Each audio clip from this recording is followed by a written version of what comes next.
Hi everyone, my name is Maydala Peña at nandito ako para ituturo ko sa inyo kung ano nga bang Q. So ako pasabot ni ini kay usa siya ka linear na data structure na nagrepresenta sa usa ka pamaagi, pagsulod o pagsunod og mga element pinaagi sa Fibo, which is ang first in o first out na pamaagi.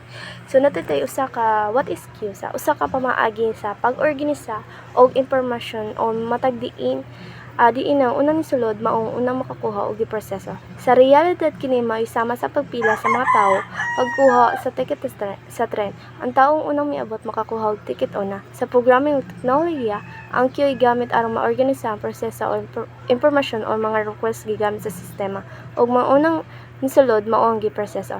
So natay duha ka operation gigamit nila. Pwede ta mo insert ug pwede pud ta mo delete. So, natay tay push, which is mag-add, and remove, which is delete. Mauna ang sa queue. So, ari na po ta sayang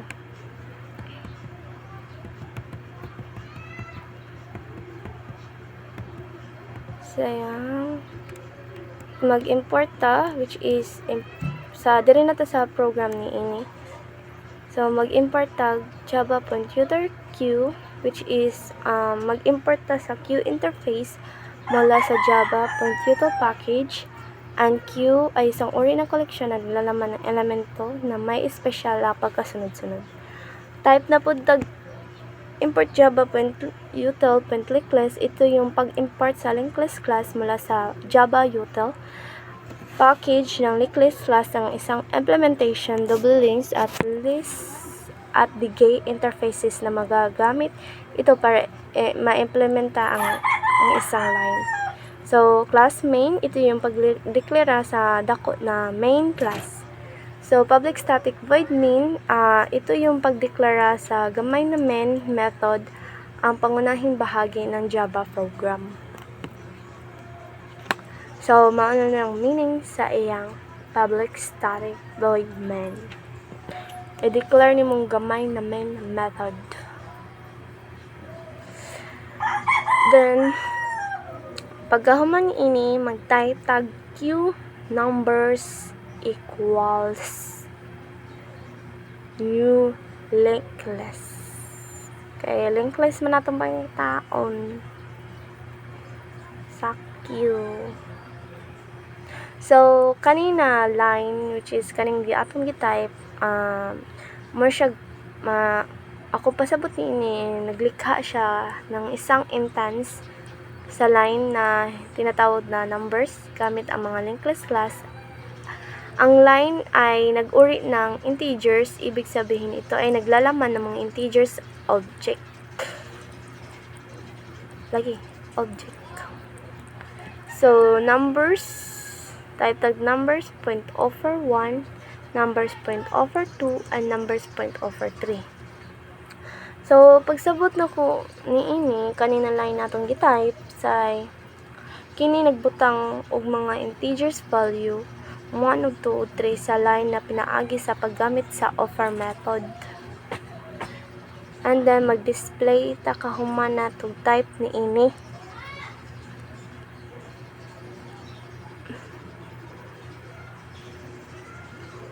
Display ta, which type tag system point out print line q. Kaya mao man natong gi-display q numbers. Katong 1, 2, ug 3. Ito yung nag-print ng mga elemento ng number sa line. Ang plus, ang operation na plus ay gigamit para ipagsama ang string na line at ang string na representation ng number. So, int accessed number equals numbers point pick. Ito yung line na magkuha ka sa unang elemento ng numbers sa line gamit ang pick method. Ang pick method ay nagbabalik ng elemento sa harap ng line nang hindi ito tinatanggal. Yes.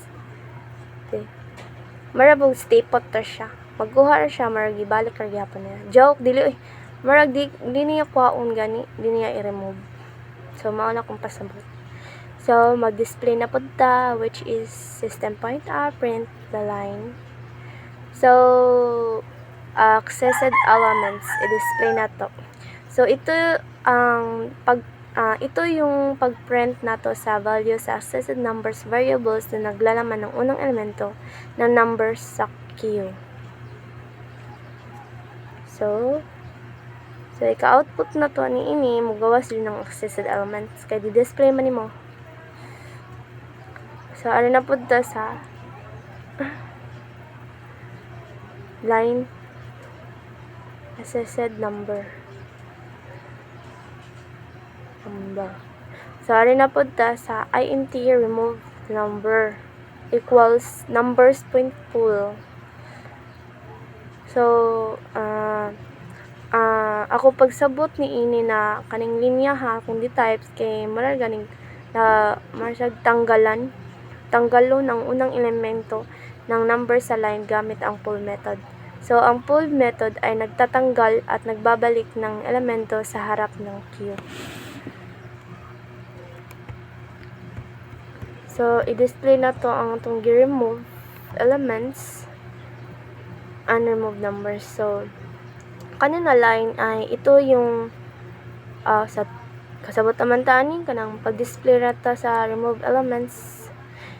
Ito yung pag-print ng value ng remove numbers variables na naglalaman ng elemento na tinatanggal mula sa numbers sa line.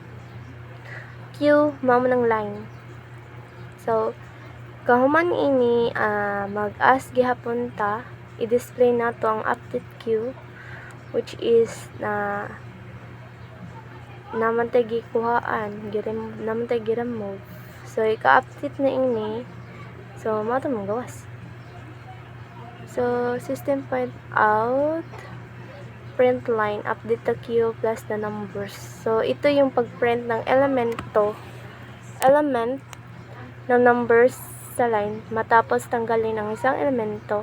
Ipinapakita nito ang bago at na-update na nakalagayan ng line or queue. Mauna. So kahuman ni inig type na ato, i-close na nato para masugda na nato run atong output na gi-type. So reviewon sa nato gamay kung nabatay na sayo, which is na ako'y nabantayan, nag-red. So kung kuandara ang semicolon. So pagkahuman ini ato na ipadagan atong gi-output, gi-input na number. So mao ni kini ang mugawas. So di-display na to ang queue, accessed elements, remove elements, and update the queue. So ang queue 1, 2, 3, ang elements sa accessed elements which is 1, remove numbers kay kato. So ari na pud ta sa priority queue. Ang priority queue ay usa ka espesyalisadong pamaagi sa kolekta ng pag-organisa o impormasyon o pareho siya sa usa ka ordinaryong linya sa paghatag og butang apan ang priority queue gipahibalo sa kahalagahan o importansya sa matag butang. So mura gani gi-prioritize niyang linya dito. Mura gi-priority niyang queue gani kay queue man atong gigamit. So sa priority queue ay mga butang gigiyahan based sa ilang key value, gipasabot sa ilang importansya. Ang butang na pinakagamay og importansya mao ang unang gikuha. Mahimo sad siya sa gisulod sa hustong posisyon aron mantinar ang maayong pamaagi sa pag-organisa. Kini ang pamaagi sa pag-organisa sa butang gamit ang priority queue. Mahimong gamiton kung kinahanglanon o prioridad at proseso sa matag butang. Mao kini ang labing importante sa unang pilion sa tanang butang sa linya alang sa proseso. So mao ni atong graphics sa priority queue. Ug naputi siya usa ka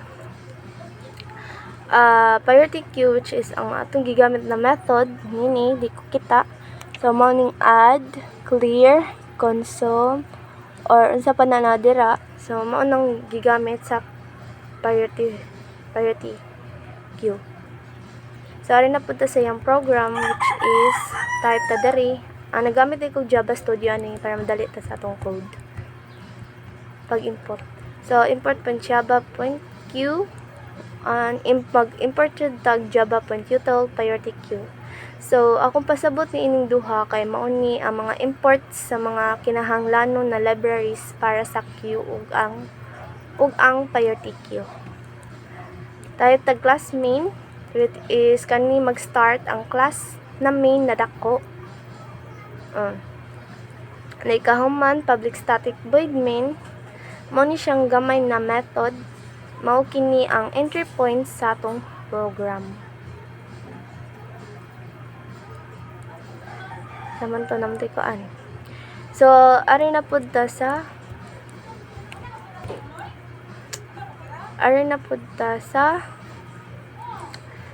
kahuman yung type arch and then open sila na. Like q greater than integers less than numbers equals new priority queue. So kani nag-create siya sa instance na queue gamit ang priority queue class sa mga integers. Priority line, priority queue like sa class para sa mga integers numbers. Instance sa queue. Nag-create siya sa instance sa line gamit ang priority queue class para sa mga integers. Niya kauman mag-type tag numbers diri, which is ang 5 mag-una ta 1 ug 2, which is kani gigamit nato ang offer method para ipasok ang mga numero 5 1 2 ngadto sa line. So kahuman ni ining type ni ini. So ari na pud ta sa pag-display sa queue, which is kanang gi-type nato karon.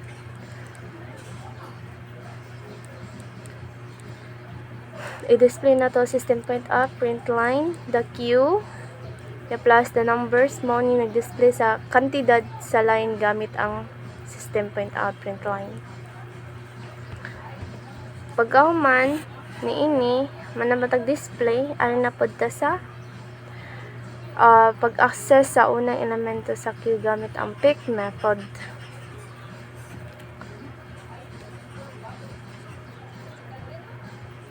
Ano po ito sa pick method? int access numbers equals numbers.pick.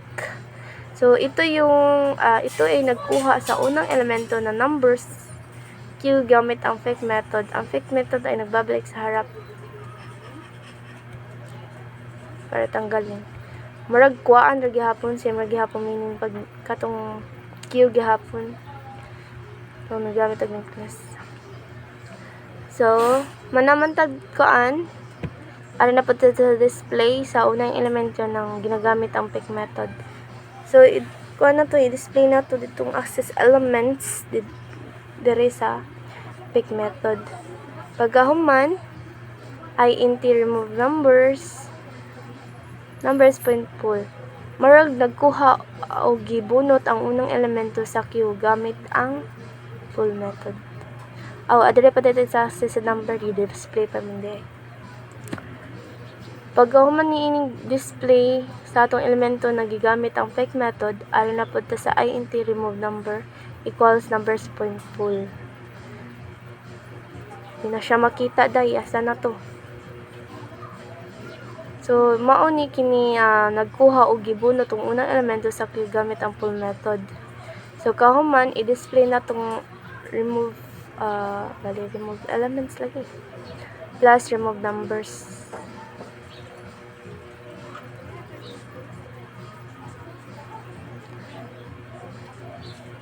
Pag human na to, i-display na tong element tong gibunot gamit ang pull method.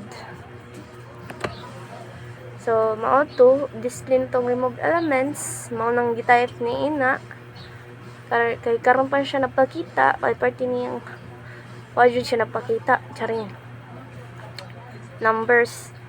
So, sabol-tabol naman na, i-display naman nimo ang katong gi-type nimo remove elements.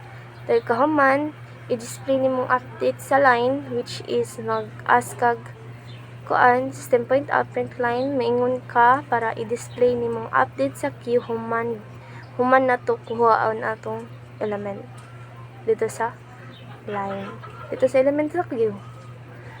So, kahuman ini, isarad-an na nato atong program, which is magamit tag close bracket. Lagi. Close bracket. So, i-review sa natong gamay kung nabantay na sa'yo para ikadagan di mo error.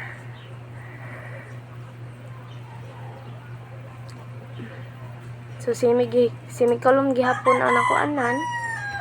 So, pagkahuman ini, ipadagan, iparanin na to kung unsa dyan yung magawas ni ini. So, mao kini.